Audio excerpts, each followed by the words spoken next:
uchunguzi umebaini kuwa baada ya kukamilika kwa mradi wa bwawa la Mwalimu Nyerere mwezi Machi 2025, majaribio ya uwezo wa mitambo ya kufua umeme hayakufanyika kwa pamoja kama ilivyotakiwa na mkataba ili kuona mitambo yote turbine 9 kama itawashwa kwa wakati mmoja itafanyaje kazi. Hali hii imetokea na kutokuwepo kwa miundombinu ya kutosha ya kusafirisha umeme pamoja na changamoto za kiwango cha maji. Kutofanyika kwa majaribio kamili kwa wakati kunaongeza hatari ya kupokea mitambo isiyokidhi viwango vya ubora na utendaji, jambo ambalo linaweza kusababisha ufanisi mdogo wa uzalishaji umeme na kuongezeka kwa gharama za marekebisho katika kipindi kijacho. Mheshimiwa Rais, napendekeza kuwa Shirika la Umeme Tanzania lihakikishe majaribio ya utendaji na ufanisi wa mitambo ya kuzalisha na kufua umeme na jenereta yanafanyika kwa mujibu wa matakwa ya mkataba.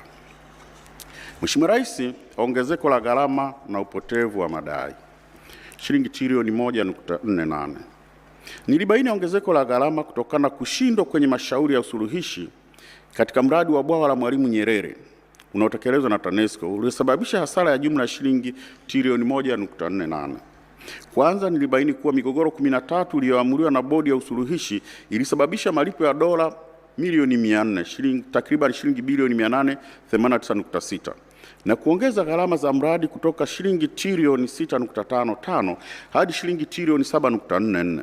Pili, nilibaini kuwa serikali ilipoteza miradi ya kijamii yenye thamani ya shilingi bilioni 262.34 baada ya kubadilishwa kwa wigo wa mradi na kuondolewa wajibu wa mkandarasi. Tatu, nilibaini kuwa TANESCO haikukata faini ya ucheleweshaji kwa maana liquidated damages ya shilingi bilioni 327 licha ya mkandarasi kushindwa kukamilisha mradi kwa wakati. Hali hii inaonyesha udhaifu katika usimamizi wa mikataba na inaleta hasara kubwa kwa serikali. Mheshimiwa Rais, napendekeza kuwa serikali ifanye uchunguzi wa kina dhidi ya timu iliyosimamia mkataba huu ili kubaini kama kuna uzembe uliosababisha hasara hiyo baada ya kushindwa mashauri hayo. Na TANESCO yaagizwe kuimarisha mifumo yake ya usimamizi wa mikataba mikubwa.